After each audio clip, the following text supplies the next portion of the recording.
So the date is 31st of December, 2019. Yeah, it's New Year's Eve.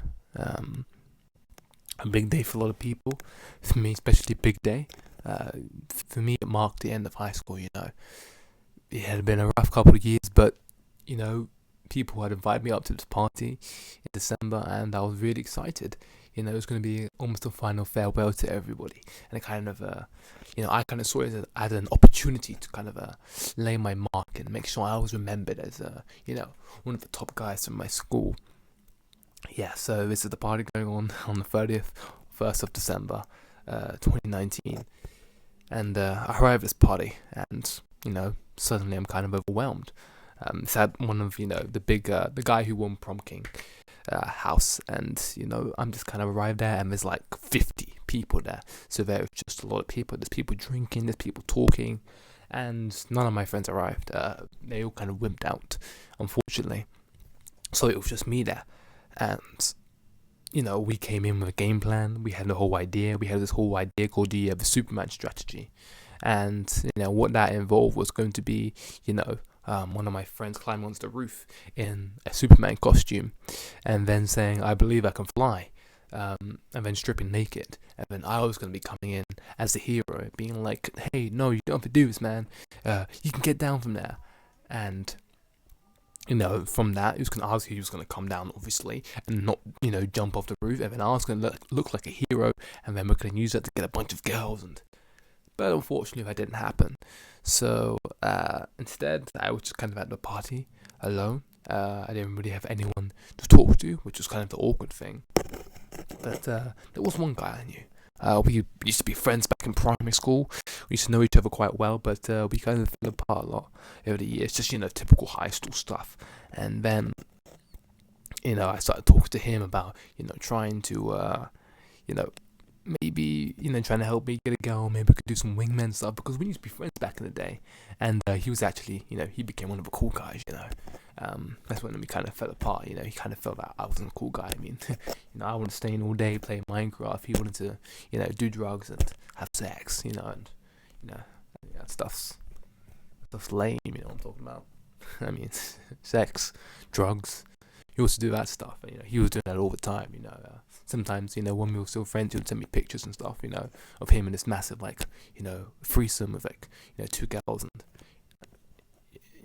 it was, demoralizing a little bit, but that's okay. Anyway, moving on.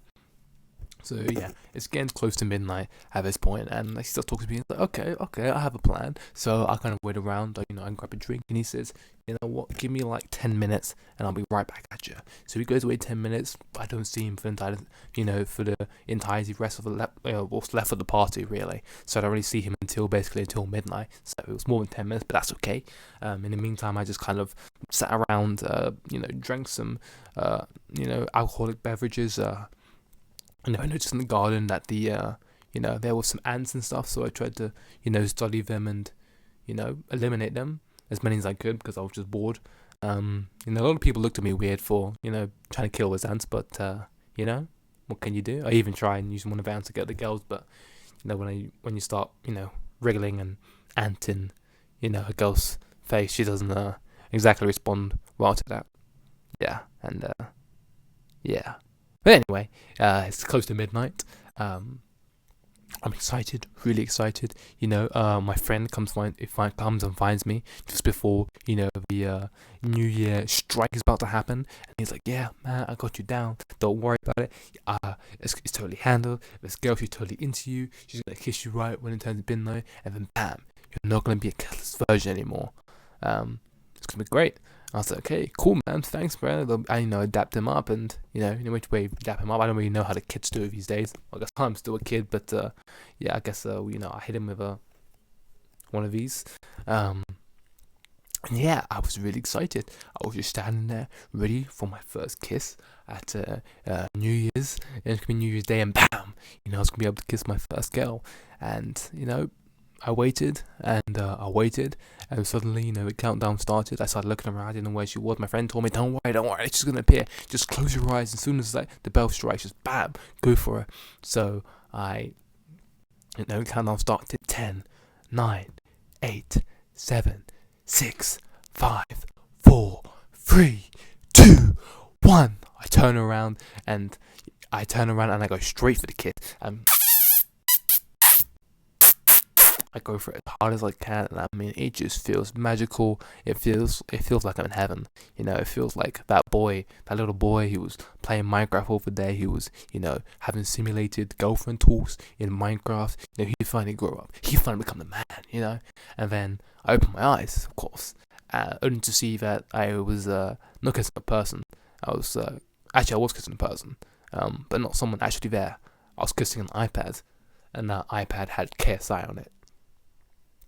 So I was kissing KSI, and everyone was looking at me, and there were a lot of cameras, and I had to move country. I no longer live in England anymore. I now live in the States.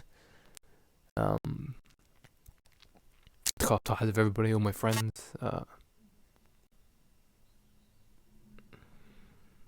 Anytime I try and go on social media, they always find me and post that picture and videos to memes a lot, so I can't escape that. A lot of relationships have ended because of that. But it's a great story. It's a little fun at New Year's, and how can I say? I'm entirely grateful because now I can put this on YouTube and get like 10 views. So that's great. So yeah, that's story time. The time I kissed KSI. Bye.